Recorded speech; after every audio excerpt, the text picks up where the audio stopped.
Good night, everybody. Well, not good night. Beginning of night. Welcome.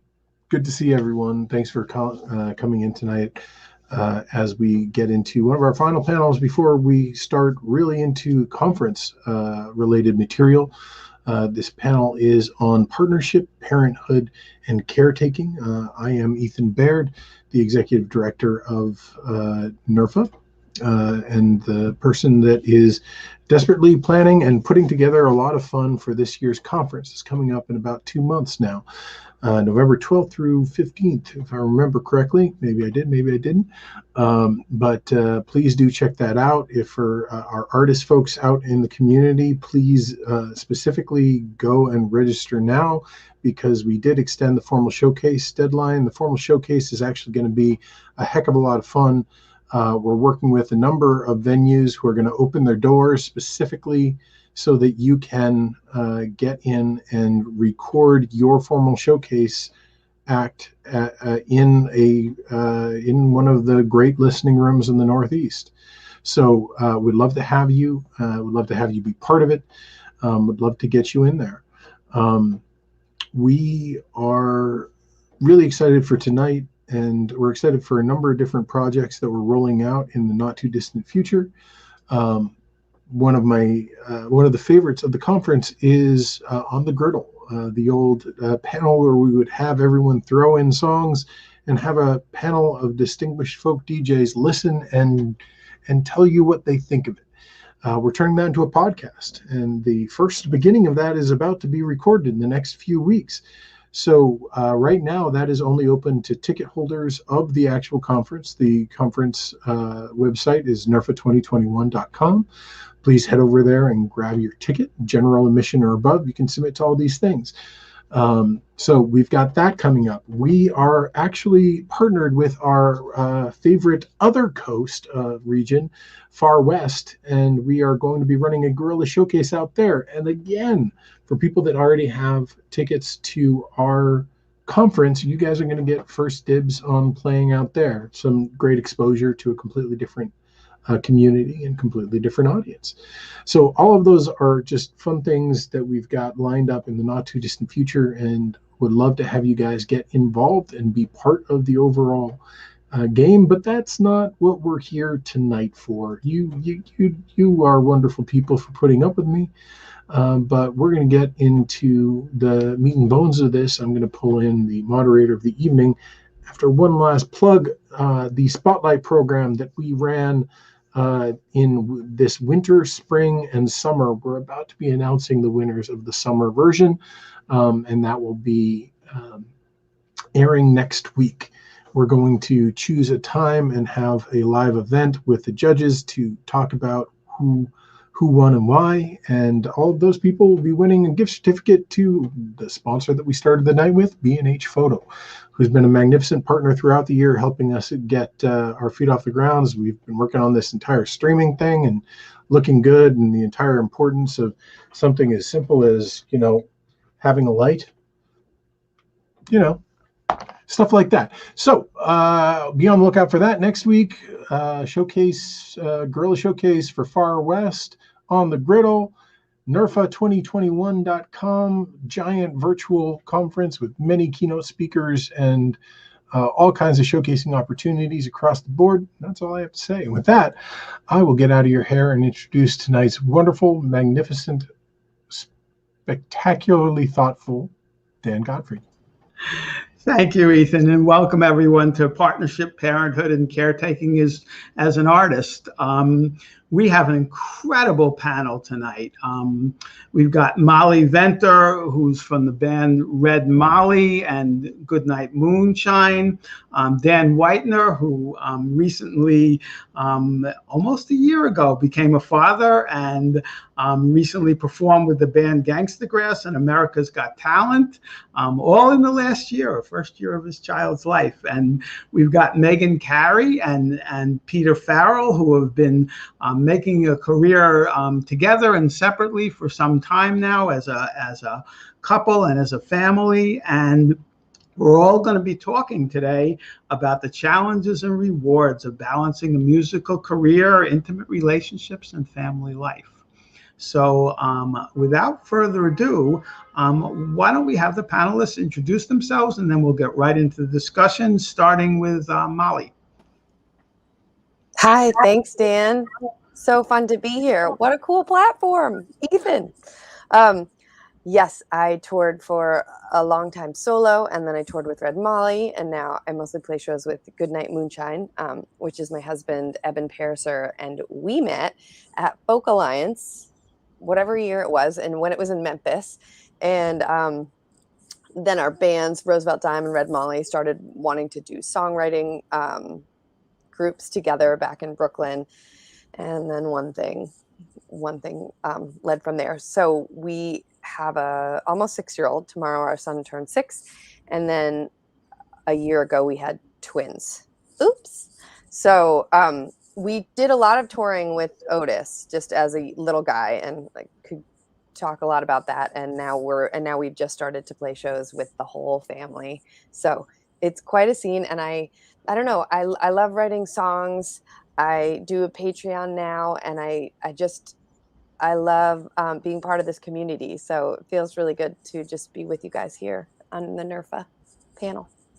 Thank you, Molly. Let's hear from Dan Whitener. Excellent. Thanks so much, Dan. Really a pleasure to be a part of this panel. Yeah, like you mentioned, I became a father just almost a year ago. It's coming up this week, the 1-year birthday party, which I'll be celebrating with my wife. Which, you know, the first birthday I think is really more for the parents than the child. My wife and I met maybe 15 years ago or so.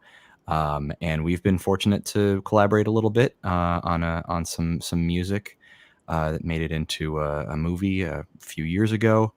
And she's just incredibly supportive, but we will get a lot into that later in the panel. I've been performing full-time and touring with my band Gangsta Grass for the better part of 9 years now. And so that was an interesting time, you know, in the last couple of years, year and a half, dealing with the pandemic and becoming a parent all on top of each other, which was, I would say, a unique experience for anybody who became a parent in the last year or so. Just been a really interesting time. Thank you, Dan. Megan, you want to introduce yourself, please? You were wondering if I'm actually ready, since everything was happening behind the scenes. So you all can't see, but Dan could see behind the scenes. My dog joined me. We switched gears because we weren't getting enough internet upstairs. Both of my kids are on the internet right now, as well as Peter and I. So anyway, I'm Meghan Cary, and I have been doing this music thing for a long time now, a couple decades, and about midway through that, or about a decade into it, I met this guy at a sound check, and he ended up sticking. I liked him, and he was a great musician, and I thought we were just going to write together, but instead we ended up married with 2 kids. So now we have a 15-year-old daughter, Clara, and a 13-year-old son, and they just went back to school on Wednesday, and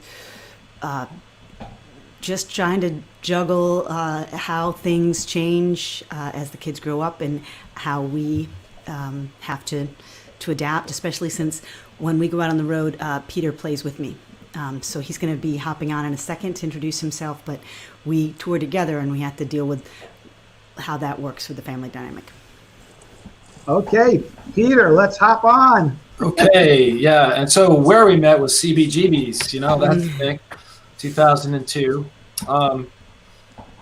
It's amazing how here we are today, because at the time I thought when we were getting together, and you know, I definitely had an appreciation for what Meghan was doing, but I came from progressive rock, you know, so I was completely into that space. So when she first said, "Hey, you want to come on the road with me and play?"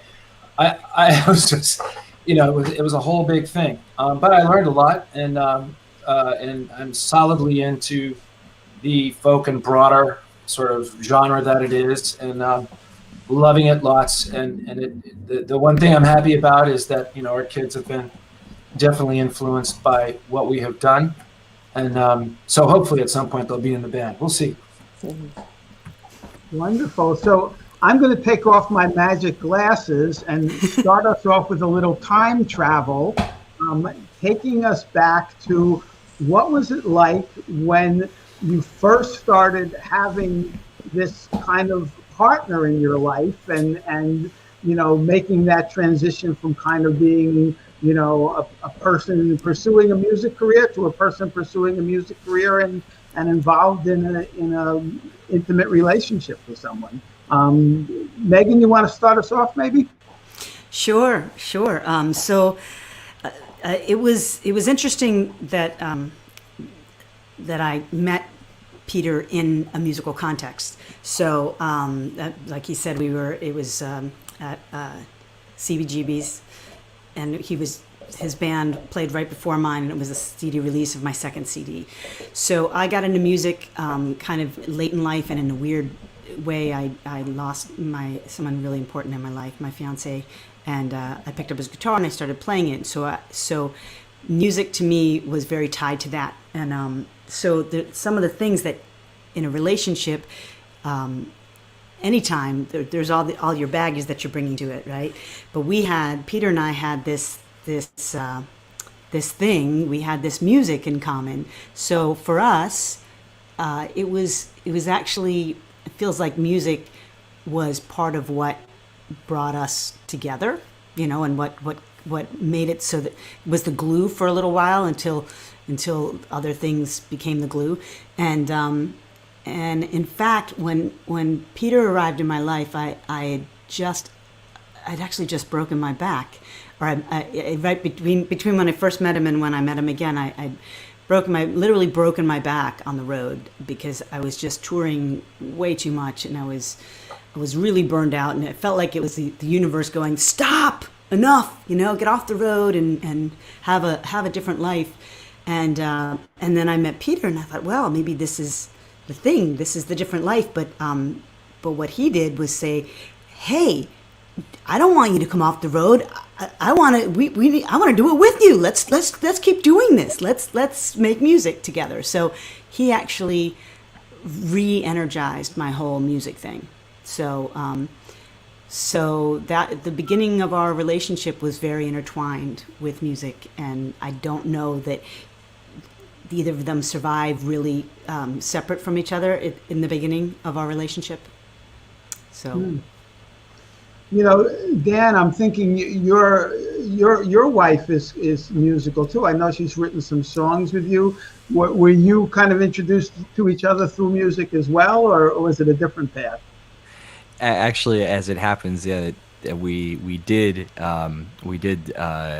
So we met at the beginning of college. I started an a cappella group about like 3 weeks in, and I think sophomore year she joined the group to spend a little bit more time with me.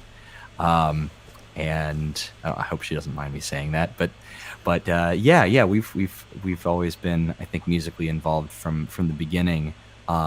But I wasn't a professional touring musician at the time, so I think I have had all sorts of little moments of growth in my identity as a musician, but she's been there for very much of that. So there wasn't really this idea of, establishing myself as a musician, and then getting married. That was something that, sort of she was very much the constant, and then music became more of a part of my life.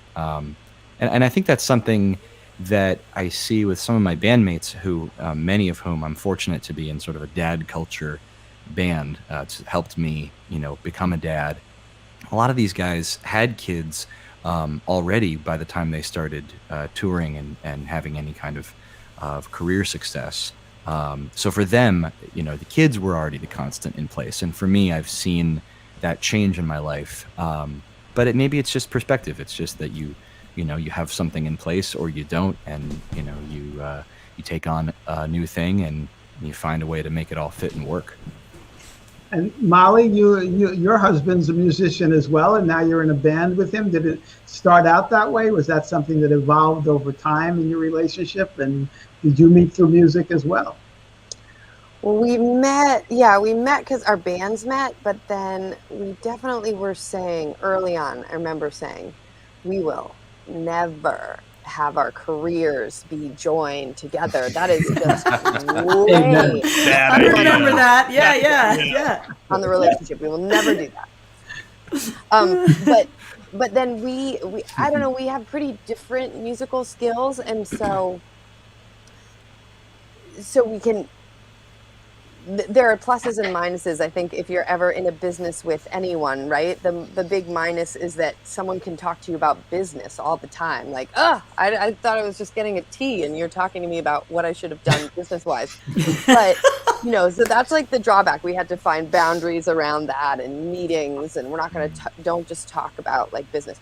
But then the other flip side is like, we're always really excited to hear about the other one's music. We're always really excited to contribute and add to the other person's music. We have formed this band very much together, and trying to let each person be their most expressed musical self within the context of the duo. So even though it started like, we will never, this is crazy, we did it. And then now I would say we're also kind of diversifying post-COVID so that we have our own things and then we have the thing together. And that seems to be pretty important. Interesting. Yeah. Peter, you mentioned before that, when you and Meghan first got together, you really had a very different music sensibility than she did. How did it evolve that you ended up playing together? Well, it kind of started with, I played a lot of different styles at that point, but my heart and soul was kind of in the progressive rock. But I did, as growing up, so I played jazz, blues, funk, kind of everything. But just not had ever spent any time in the singer-songwriter genre or anything like that. But at a certain point, I decided, hey, if and I was starting to, I thought Meghan was rather special at a certain point. And so I figured if I'm going to get to know her, maybe I should read her lyrics and these records that I purchased. She gave me this great deal one night and said their CD is whatever, and I can get 2 for them for $25, whatever. I got ripped off. And I anyway, so that's another story for another time. But she's never bought one of my CDs. That's all I know. So I started reading the lyrics, and I was blown away. Because of the kind of music I was into, I never really spent a lot of time thinking too much about the lyrics. I was very focused on the music. And, in bands, other people concentrated on that other stuff. And I knew it felt good, and even the lyrics felt good. It was more about that. So I'm reading these lyrics, and man, it was intense, because there was, this was one of the records that she had written just not that long after, I suppose, after Matthew, her, fiance, had passed. So I started getting a bit more serious, and I thought, okay, well, let me listen to what's going on. So I came in and we started to jam one day. I was like, I got this. I know what to do. I'm a complimentary player. Let's try to bring her up. Meaning, not get in her way. Definitely, she doesn't need anybody but herself to engage. She's a great engager. So, I stepped in to try to do what I could do to sort of support that. And there was this one song we were doing, and I was about like 25 seconds in, and I'm killing it with the strings, and it's moody, and it's all of this. And I'm like, I gotta get up and go to the bathroom, because I was about to break down in tears, and I'd never felt this way before. So once that happened, that got me to rethink a lot of things. And anyway, I can say that's where it all began. And all of a sudden, this music became super important, because she was important, the content was important, and it was making me play in a much more sort of delicate, sort of sensitive way, for lack of a better word, versus what I had been doing. So it was sort of that. So this all sounds so wonderful. And I know that a lot of the musicians out there right now who may not be in these relationships yet, that have kind of worked through some of the challenges that might arise, are probably wondering, does it really go that smoothly, or were there some, bumps in the road that we're not sharing? And I wonder if anyone wants to share what some of the bumps in the road were in those early days of the relationship, and what allowed you to resolve them, and obviously still be in long-term relationships with your significant others. Well, I can jump in since Peter's right here, so it doesn't feel like I'm talking behind his back. So for us, I think the challenge was he had a band too. He had a band that he was playing with, and I had my band, and so we had to. There were times when we needed to be able to go and do our own things, and finding the balance between when to do our own things and when to be supporting each other was something we had to find. And sometimes, I'm sure that we both kind of felt like either we were giving too much or maybe taking too much and, feeling guilty about whatever. And so there was that.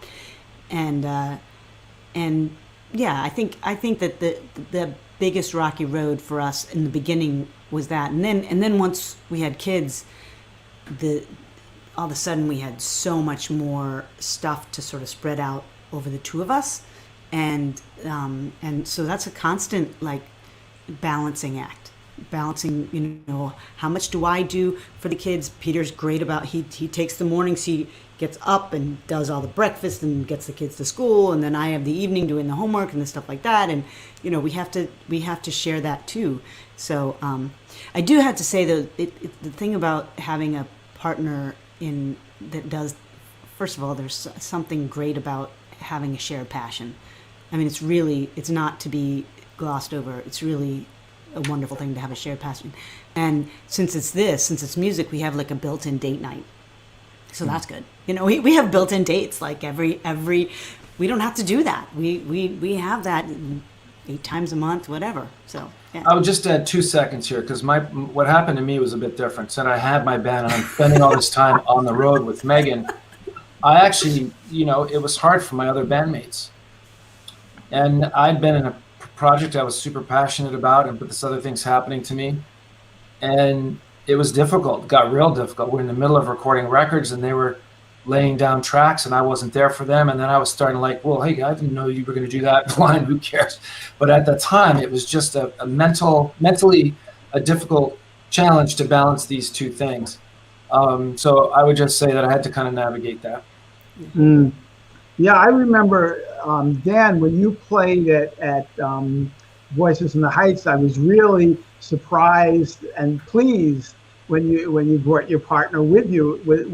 Is that one of the ways that you can kind of deal with that, those issues of relationship and having time for each other and such? And is that typical for everyone, that your partners come to your concerts when you're not performing with them? Yeah, for me, I think having a local show, and I live in New Jersey, so Voices in the Heights being in Brooklyn it's about as local as you get, and it's still like an hour to get to the city, an hour and a half to get to Philly.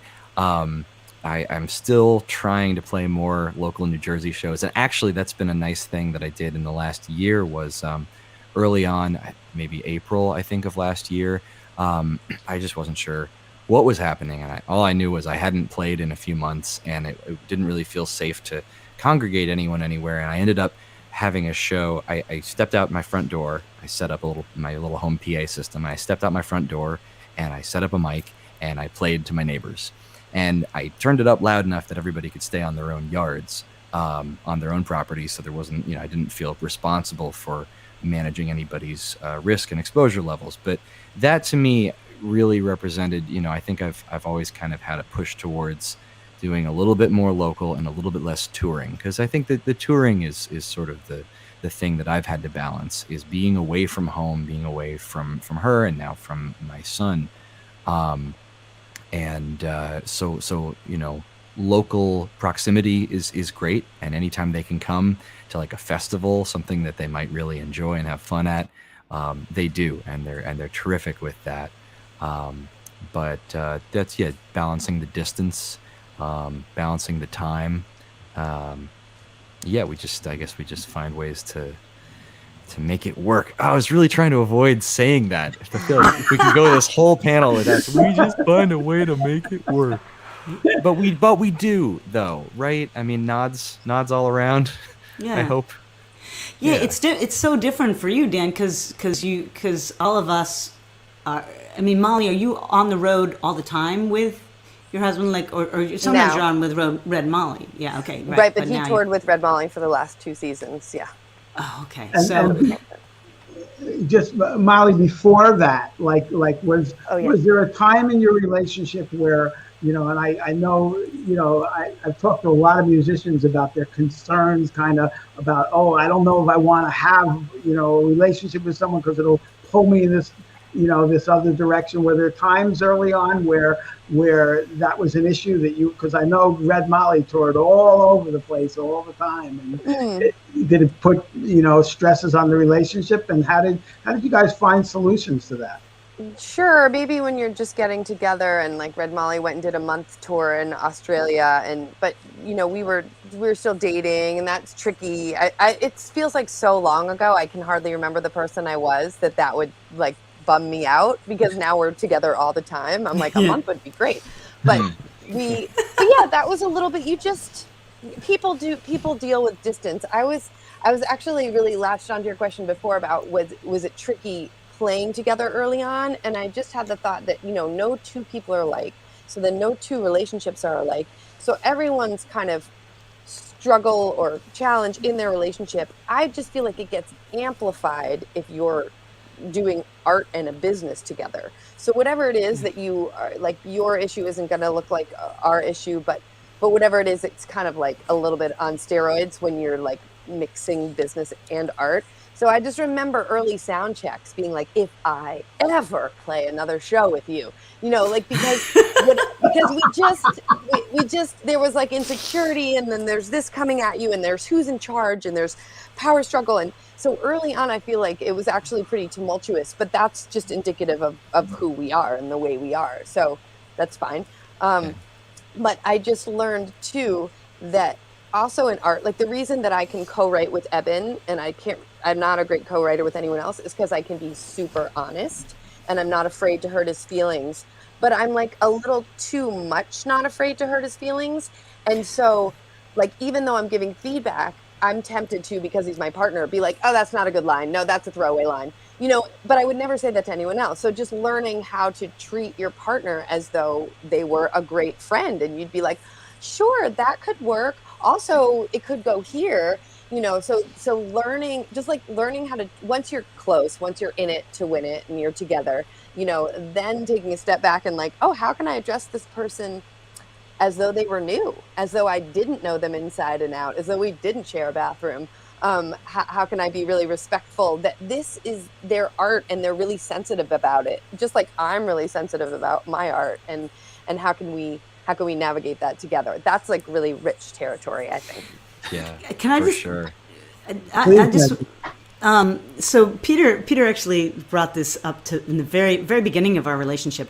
I remembered as the day that I came home from Philly Folk Fest covered in mud, and he like ran a bath for me, and he parked the car, which is a big deal when you live near New York City. And anyway, but we made a pact, and I think this is for in any relationship, but especially if you're dealing with something as personal and vulnerable as art, and as creating and putting your, you know, these things out into the world that you know, we all have some kind of insecurities or vulnerabilities around our art.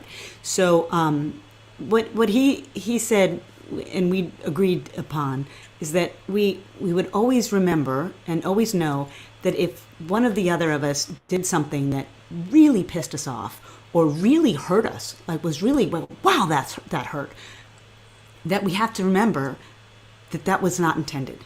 Never anything that Peter does, if however it lands on me, his intention was never to hurt me or to make me mad or to anything. And with that agreement in place, it's a lot easier not to take stuff so personally. And I think that's really necessary in an artist's life.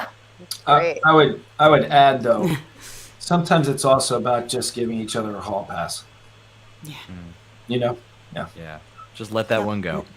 Yeah, Let exactly. it go. Yeah. Right. It's like a bad solo. It's just one night. It's just one solo. Yeah. Right. As long as we weren't recording.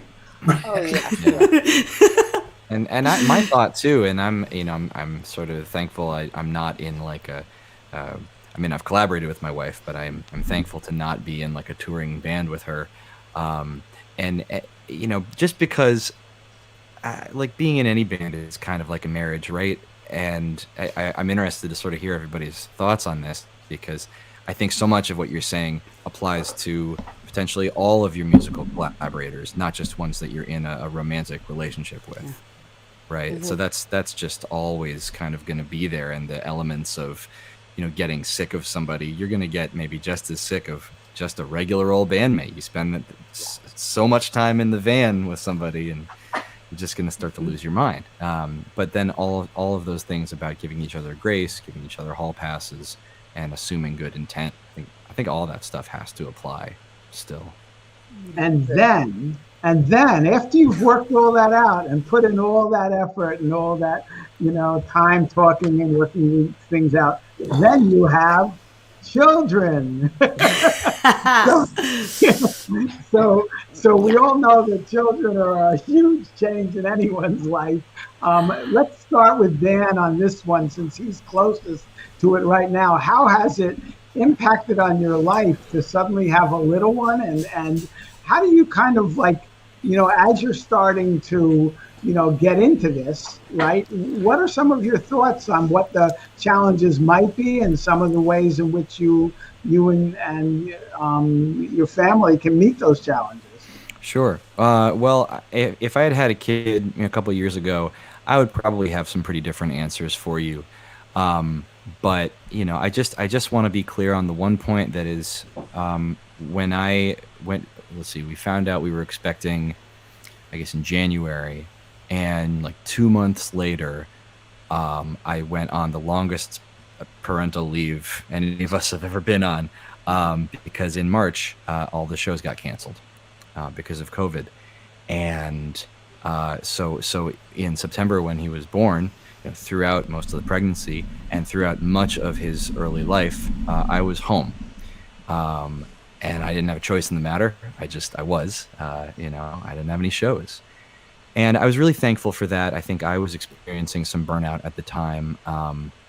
So in a way, in a weird way, I'm almost sort of ashamed of it, but I was kind of glad that choice wasn't left in my hands, because I don't know what I would have necessarily chosen if I had had a kid in the middle of a busy touring schedule. I couldn't honestly answer that question. But I might have just, kind of done the thing that a lot of guys do, is just sort of take the 2 weeks, if that, and get right back to work. I'm really thankful for the time that I spent at home, and I think I will probably find as this thing progresses that the newborn stage, in a lot of important ways, is probably one of the easiest in terms of handling this extra pandemic thing, because there are a lot of similarities. So in terms of the immediate short term, it's kind of worked out in a weird way. The future for me is sort of largely dependent on how the shows slowly trickle back into rotation. And we've already gone out and done a few things.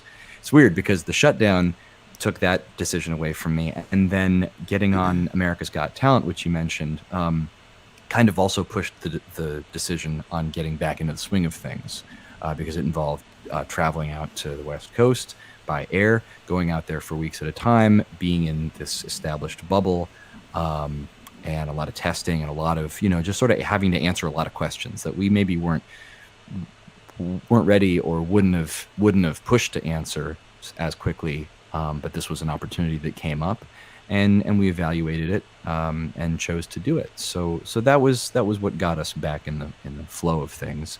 And we're just kind of putting the toe out there and scheduling a few gigs here, a few gigs there, and seeing how it goes. And I think that pretty much works with how I'm feeling as a new dad. I kind of want to put a toe out there, try some stuff, see how it goes. But I'm totally fine not going right back to a full touring schedule right now. Yeah. So Molly, when you mentioned twins before, I thought to myself, oh my goodness, because if you're not in a musical career and you suddenly have twins when you're expecting one more child, I mean, your second child is kind of like having 3 kids anyway, So how has it been for you, kind of going through, suddenly having two more kids that you have to make room for in your life, and what are some of the ways that you've kind of worked that through? Yeah, I mean, I had no idea. And because, like I was saying, we toured with Otis, it would be 4 or 5 shows a night for 6 weekends in a row, and then take some time off. And we figured that out with grandparents and taking him and not taking him. It was really, there's something called care.com. And this is pre-COVID, right? And you just find a babysitter at this place, and he sleeps in the green room, and it's one baby, and he can kind of go to bed at 11. It's no big deal. That was all. And then when he got older, it changed. So when I found out I was having twins, I mean, first off, I got a Patreon page because I was like, I can't lose myself. I just can't lose this part of me. I need to be accountable and make art every week. So thank goodness for that. But then the touring is completely different now. I mean, like most people realized from COVID, I don't want to do that at all. I have no interest in going out that many nights in a row, that many weeks. So we just... we just went to Pennsylvania, where I have a bunch of family, and it was a long weekend, and we played 1 show, and then we visited family, went to Dutch Wonderland. We just made it a beautiful vacation. And when Meghan said it's a built-in date night, it was like, heck yeah, this is such a treat and such a pleasure, and let's just go where we're celebrated. Let's not just try to fill the calendar with every gig and routing gigs and this, because it's way too hard with multiple kids, not doing that. So right now it's like, okay, let's do that every other weekend. Let's see how that goes. And so obviously you do the math that we have to diversify income, but it's still a major part of our lives, and feeling like yourself again. Playing that show made me feel like, oh yeah, I have access to this part of me. So we really felt like we had won the jackpot. We're like, don't people go away for the weekend anyway? Isn't that what families do for fun? Well, we get to do it and play a show. So it's not to say it's not hard. It was really hard with Otis touring so much, and it's challenging. But it's not that much more hard than parenting is anyway. So we just figure, like you said, we figure it out. I really like hearing what you and Meghan are saying about just the sort of the baked in vacation or the baked in date night. And I'm hoping to do something like that, again, with festivals, and maybe playing on a cruise or something where it's more fun than a bar, and more family friendly than the a fests bar are great at night. Our kids love Falconridge. Now, I wouldn't take them to Philly Folk Fest. I know a lot of people do, but I and plus, I couldn't keep my eye on them in that space. But like Falconridge and other things like that, that's great, and the kids love that. While they love that, and then they kind of grow out of it. But so I was just thinking about the tour schedule thing.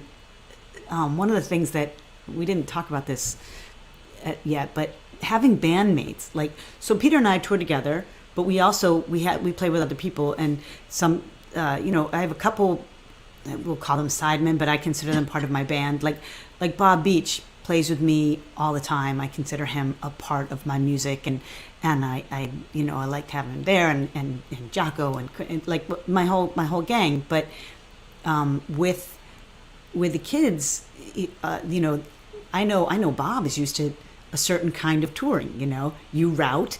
And if we're going there, I think I can get some. He'd be like, oh, I can get something here. It's halfway between, and we'll hit there. I'm like, no, no. We're going to go, and we're going to come back the next day, because that's as long as my mother-in-law can stay with the kids. Or there's a birthday party that I need to take Quinn to, and my mother-in-law doesn't drive, or whatever, these things that you have to take. So I was a little concerned about whether or not people would want to, other musicians would find it problematic that we didn't want to route. But I don't know. I think there's something, especially, well, and then the pandemic came.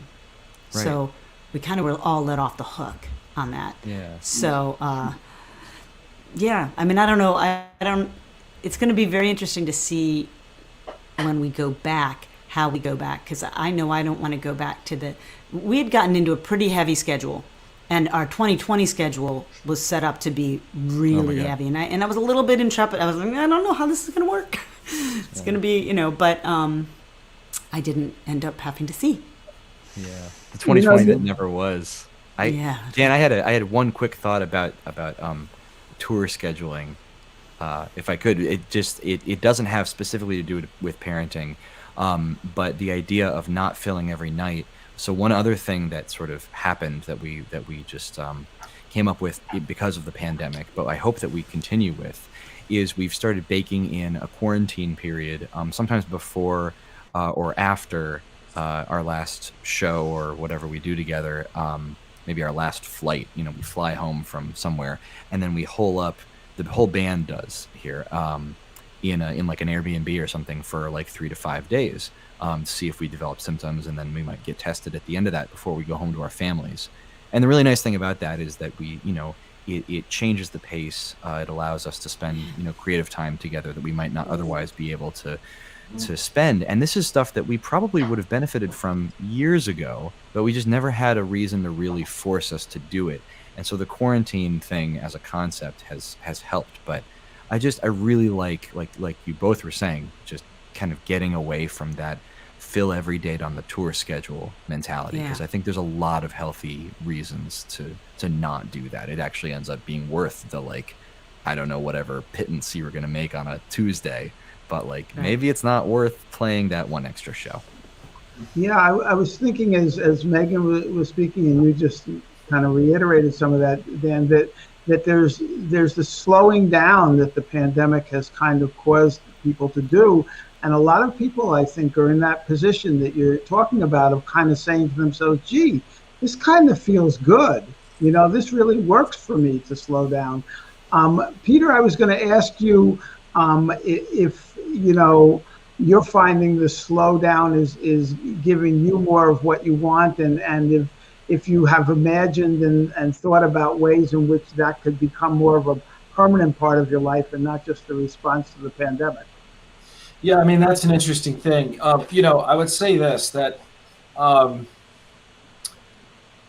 everybody started innovating, right? And everybody started using technology we probably hadn't have thought too much about, and because that's what we had to use. And, I think about live streaming. I think it's the biggest thing that's happened since the advent of digital marketing, as an example, that boring banner ad and things. So everybody's kind of getting into it. And I think it's a really positive thing because it gives us broader reach to the marketplace. So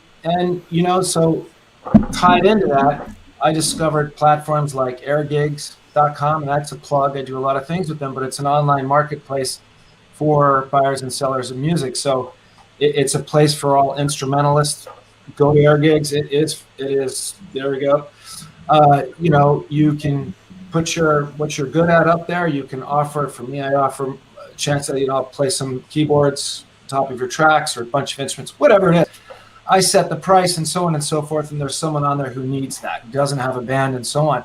So all of a sudden you find your ways, you find yourself doing new things that you didn't do before. And it's not like before the pandemic, I didn't have sessions where I would do something remotely, but there are platforms that just make it easier. And so I delved into those things to do all kinds of great things. I would just add to what you were saying, Dan. I mean, when in our pre-chat, you mentioned this thing about I call it the decompression after a gig with a group of folks.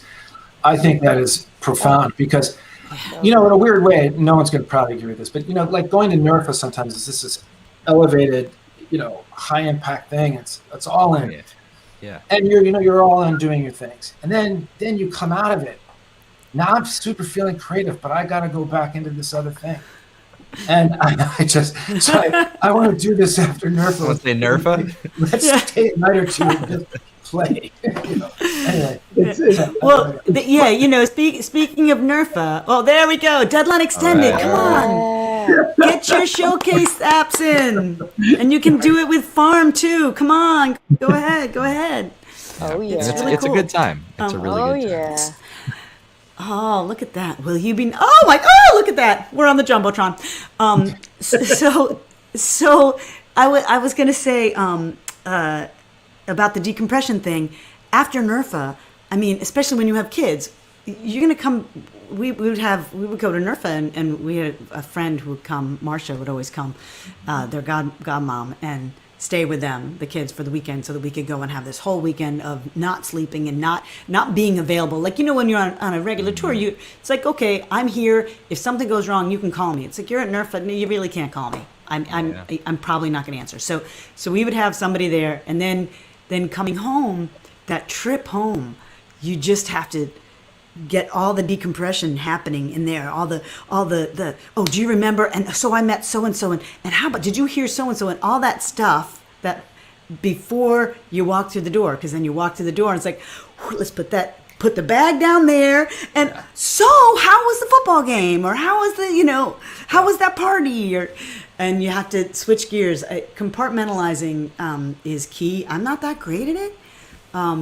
So I had a question. Can I ask you a question of you guys, Molly and Dan? How do you? We've talked a lot about the touring and things, but how do you guys manage with juggling the family and creative time, like writing? Like, how does that work when, especially Molly? How do you do that when you got 3 kids that you're like? When do you find time to do it? I thank God I married someone who's obsessed with scheduling and like spreadsheets and stuff. Oh my Because God. I don't. I like to wake up and put on different outfits and then never get. So the second COVID hit, we had a serious schedule because our son got kicked out of, daycare ended. So we got this 4-year-old with so much energy home. And we were like militant. We were like, it's family yoga at 8 a.m. And then it's quiet time for Otis. And we go. So we still do that. I mean, we both work from home and we have infant twins with no daycare. Otis just went back to school. So that's cool. But so it is like down to the minute. I mean, when you said that Peter does mornings, so I generally, like, one of us will do mornings from 5:30 a.m. till 10 a.m. And then there's a switch over. And good for you. Good on you. So it's really scheduled. I got lucky. My mom has an apartment, so I get out for like 4 hours a week. And that's when I'm out of the house, because in the house, I can hear babies crying. Like, it doesn't matter. There's 2 babies. Someone's always crying, and it's really hard to. So if you have any other place you can go, just even once a week, even for just 2 hours, like, it's usually 3 hours for me. That's generally where I do my writing. Yeah. And then I just fit it in, but then, yeah.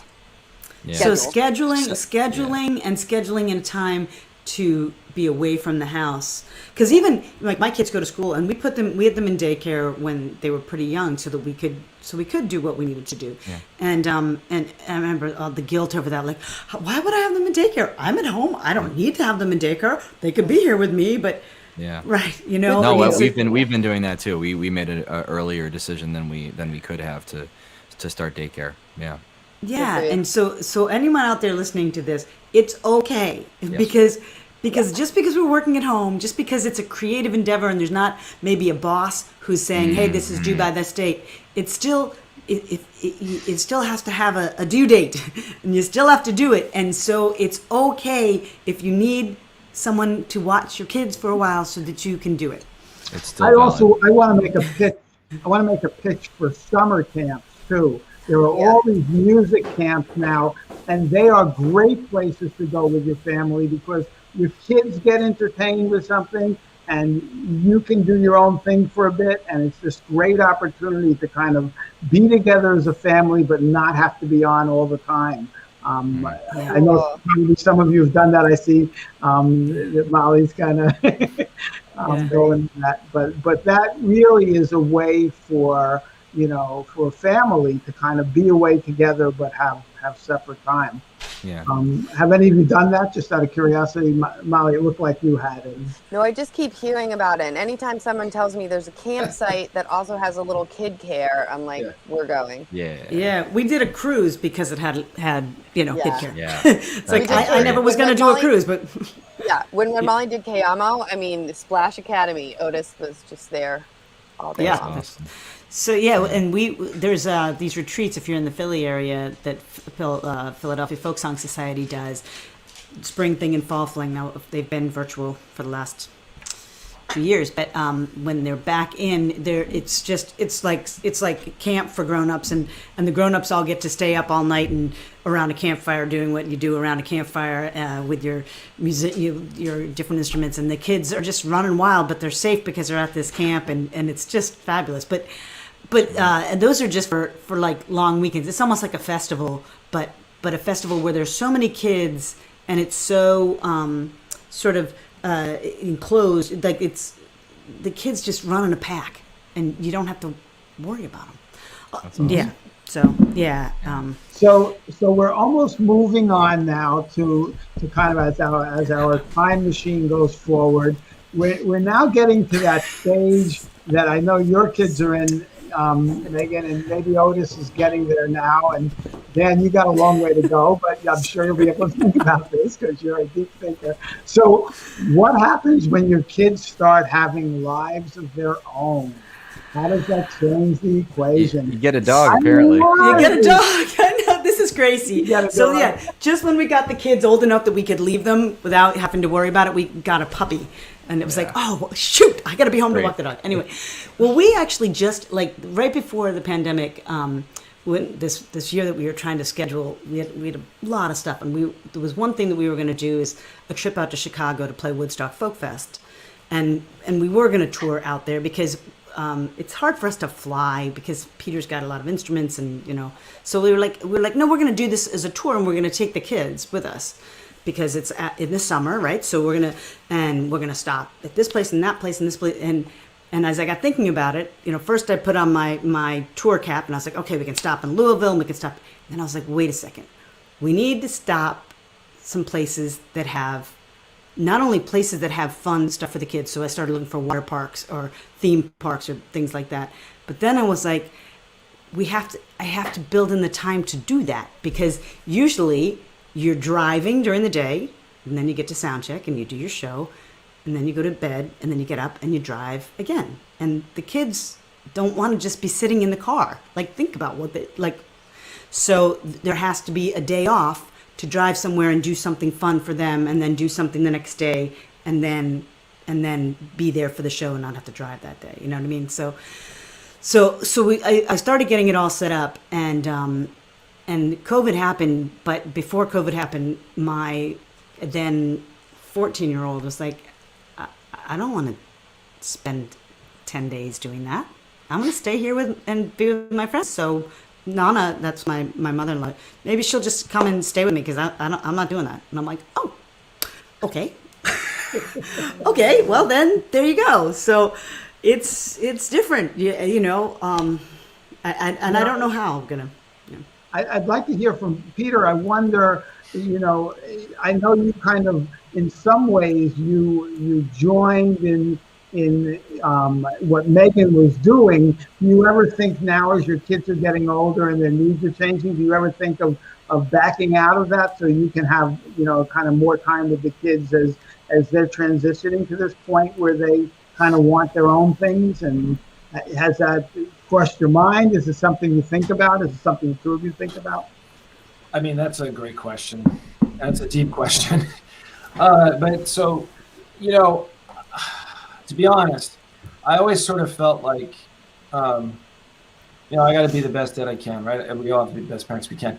But I also they got to know who I am, and I have to be conscious of staying true to myself to a certain degree. That's expanded in the sense that I'm not as maniacal about that anymore. I used to be like, no, wait a minute, I have to rehearse, very regimented, and I'm more fluid. But I think it's important that they see their parents doing what they do. I mean, every other set of kids and parents out there that may be in different professions see the same thing. But I am conscious of how we put room in so that we're not away frequently for long periods of time. So whether it's kind of like Molly, what you're saying, maybe it's every other weekend or something like that. So I do think about that. But I also think about, back to the kids and music, which some people are ask you about, I feel that music's as important as English or anything in the grand scheme of things. And it's not about a profession. It's just about learning a different thing, which is really positive. We all know that. Because, man, it's just a fun thing to do around a campfire or anywhere for that matter. And it really is, it's not that complicated. And actually, kids pick the stuff up better than I did, So for all of those reasons, I think it's, to answer your question, I don't know if I did, because I think it terrified me when you first asked me. Because in a way, right, I'm ultimately saying, am I being selfish and doing my thing? I suppose I am. But I let them know every single day of their life that I love them to bits, and it's just what I do. They don't have to do what I do, but I really hope they continue playing music because I think they'll enjoy it when they're 80, kind of thing. Very cool. So where are we in time here? Okay, we're at about 9 o'clock. Do we start taking some questions from the audience, do you think? Are we at that point, or do people have things you want to add that we haven't touched on yet? I think we should answer some questions if there are any, and if not, we might want to just sort of pull out the nuggets that as everyone was talking, you might want to just go over the I know a big nugget for me was one that Molly gave, which was about trying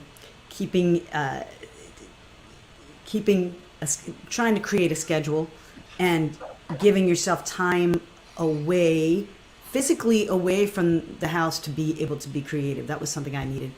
And Marion Halliday says your kids are having amazing and enriching life experiences too. Thank you, Marion. Yeah, yes. I'll tell Clara. Reminder.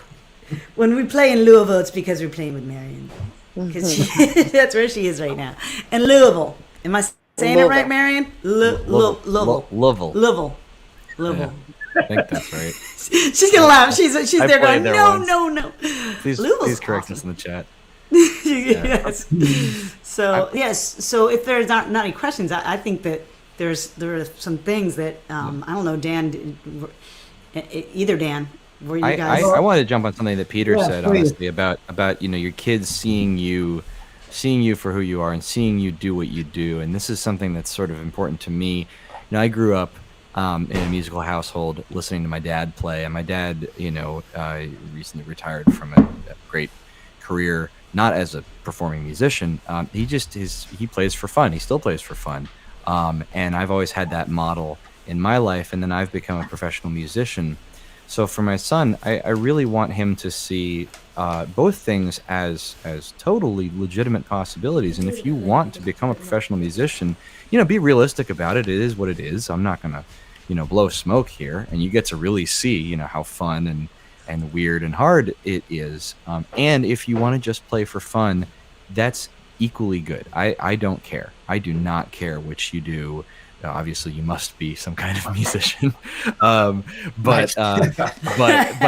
honestly, like anything at any level, I don't want him to view it as either you're a professional like me or you've fallen short somehow, or any other version of like I'm not happy doing this and so you can't ever it's all good, and so I think that's just something that I'm really keeping in mind.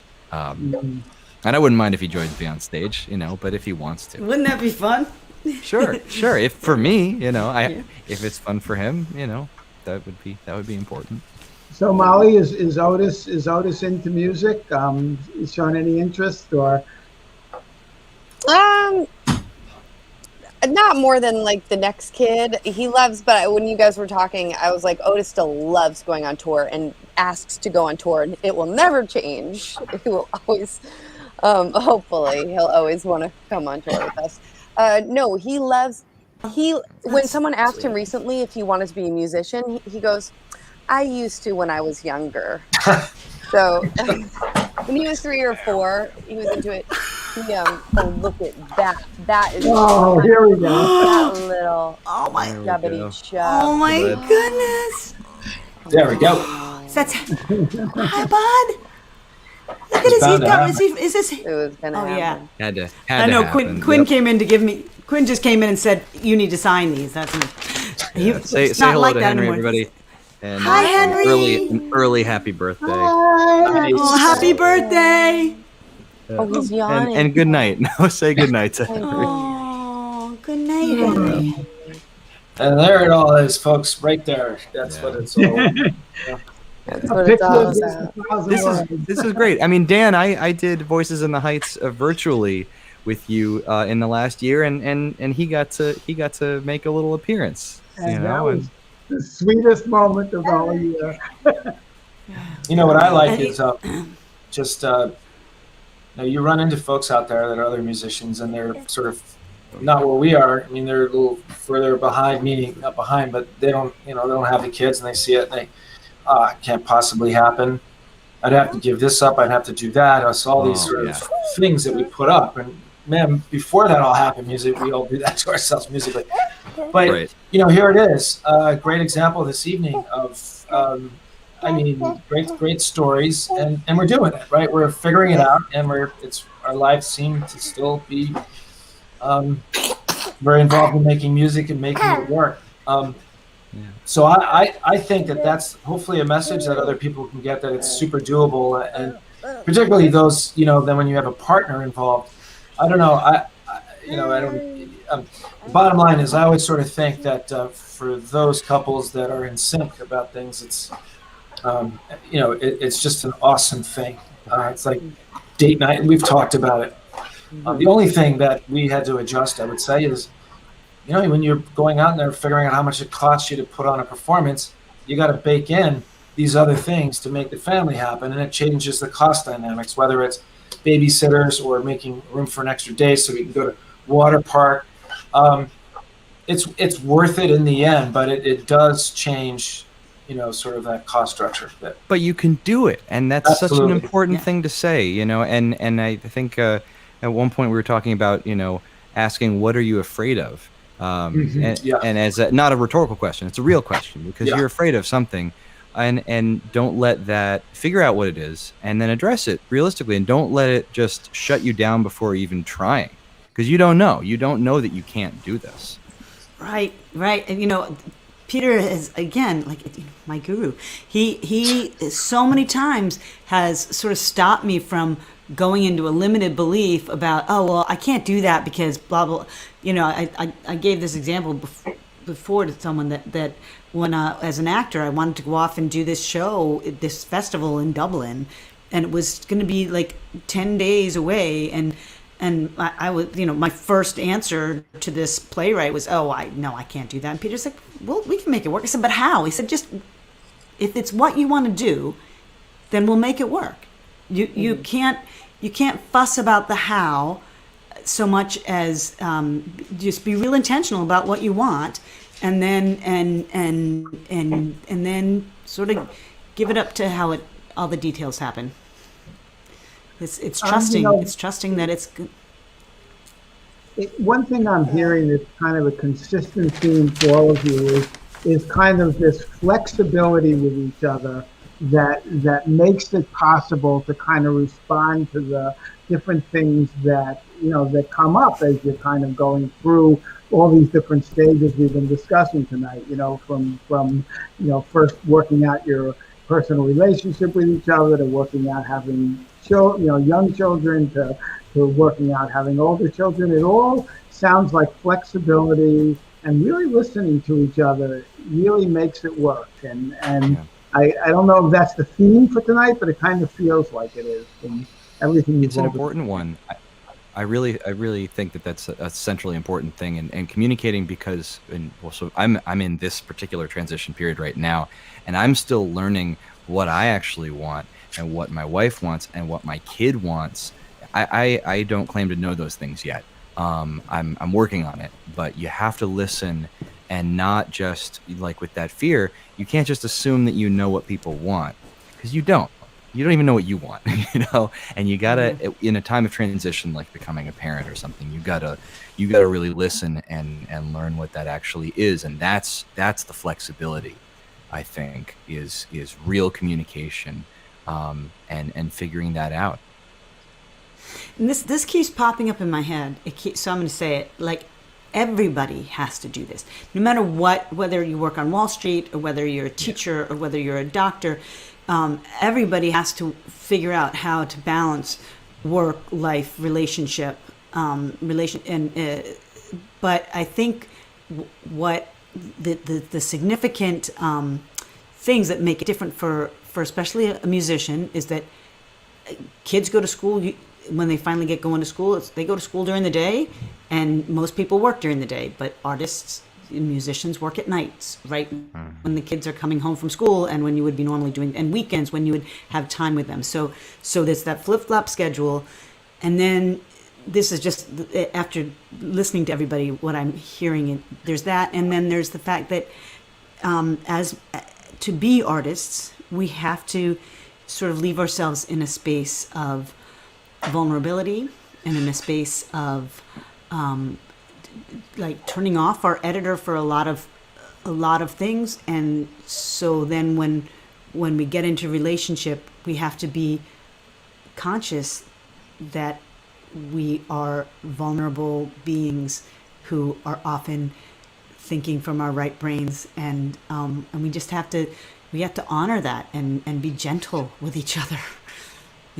That's it's so interesting hearing that, because there was this wonderful study years ago in California that's still kind of ongoing, where they looked at communication among couples, and based on really like just a couple of key factors, which are the things you're talking about, they could predict whether a couple would be together or not 15 years into the future with something like 95% accuracy. I remember that. And they started out doing interviews that lasted several hours and ended up being able to do the same thing in 5 minutes of watching people's communication. wow. Yeah, and the key was what you're talking about. The key was, do you listen? Do you keep caring about the other person?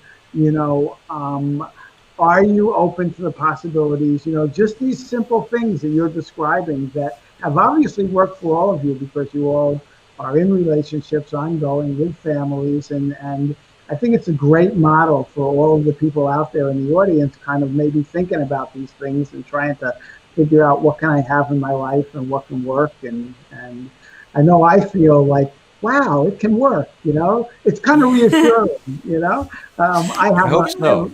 I wish I had heard something like this, because it's, it was kind of a fear of mine going into this, but I appreciate knowing that it can be done. Dan, you've got this. I'm on the other side of all this, because I have a son, some of you know this, who's a professional musician. And one of my worries for him was, will he be able to have a life? I know he loves family. I know he loves kids. I know he wants that community in his life. I know all those things are important to him, as well as his career. And I've always wondered, like, can he have that? And just hearing this panel, I feel like, yeah, he can have it. Look at these people who've done it, It's wonderful. That I know we have to wrap, but we didn't touch on this one thing. The one other thing that makes what we do different than the guy who works on Wall Street or the gal who works, wherever, is the finances. And that was something, that's a whole can of worms, but it is okay. I'm just going to say this to everybody out there. It is okay to be a professional. You can still be a professional musician, or whatever kind of musician you want to be, and have a day job, or have a partner who has a day job, or have a second gig that's going on. And if that's how it needs to happen, that's how it needs to happen. Sometimes that can actually free your mind up to be even more creative and free you up to have a blast on stage, because you put in your time during the day, and you feel secure. And so that's just another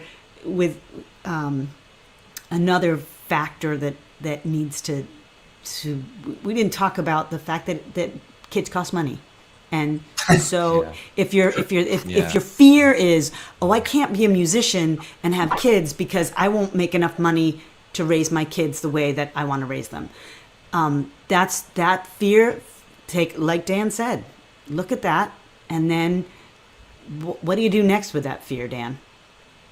Yeah, I mean, you summed it up. I think you have to find a balance, and time and money are all different ways of things that you have to balance. But you figure out what you really value. I mean, I think Dan, you asked a question, you're thinking about your son and you want him to have a life, or you want him to find success. And I think something that plagues musicians, maybe not folk musicians as much, but a lot of us, is this idea of success for ourselves. And then you have a kid and it's like, well, now I have to have success for my kid too. I don't even know if I have success for myself in the first place. But what does that actually mean? What does success actually mean? And you can't even say what success is for your child after all, because you don't know what they want.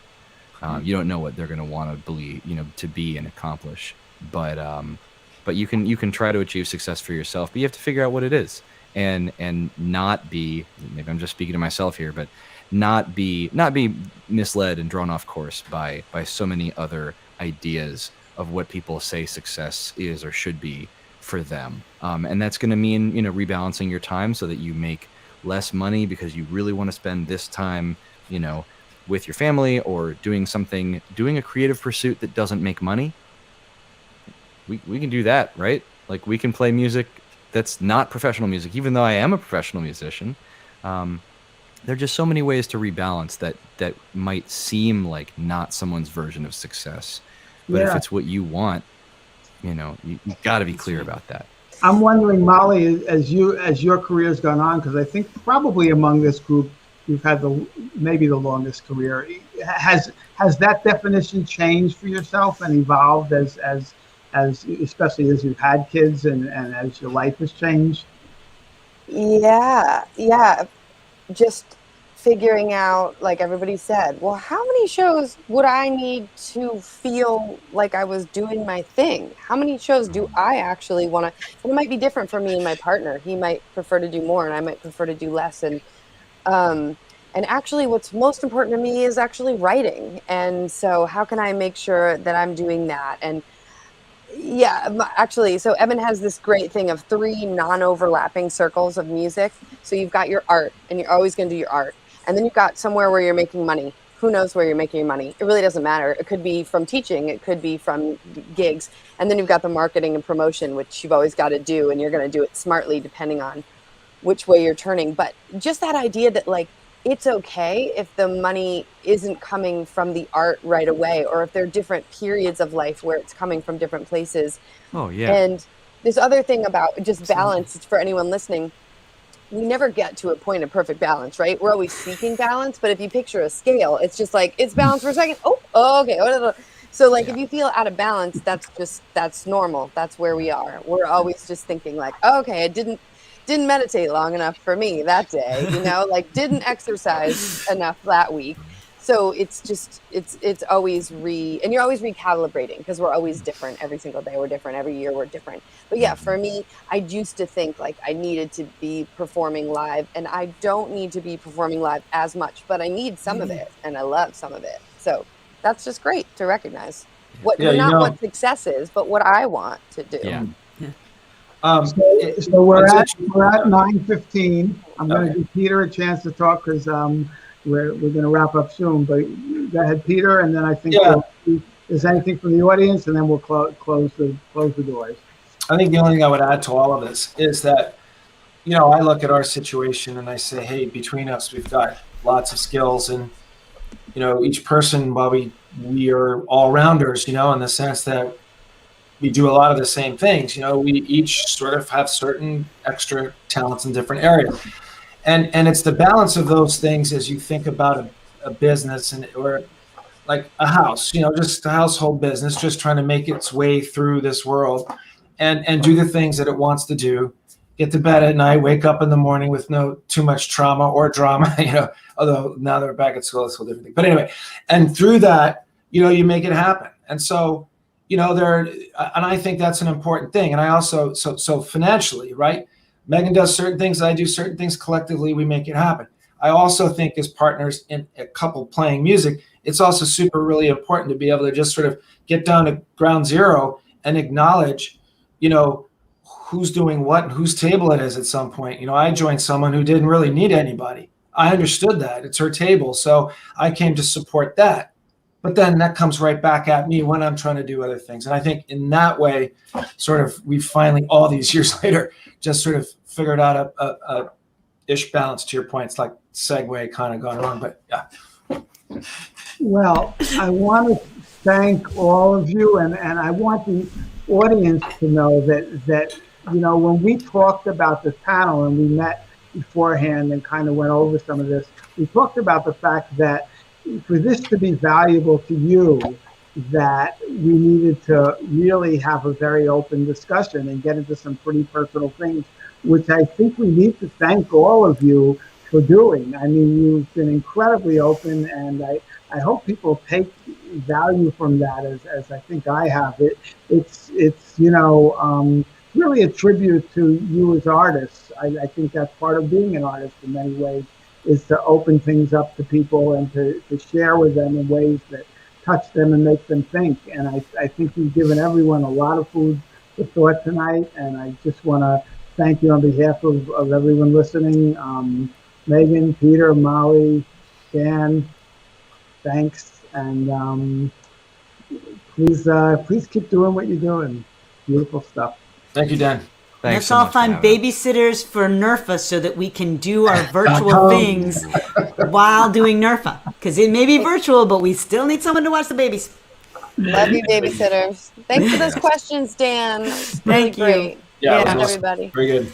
Yep. Bye, Thank guys. you to my family And for watching my Yeah. kid tonight. Yes. And happy birthday to Henry. Yeah. Yeah, All all right. good. Thank All you. good. September. Good night. Take Good care, night. everybody.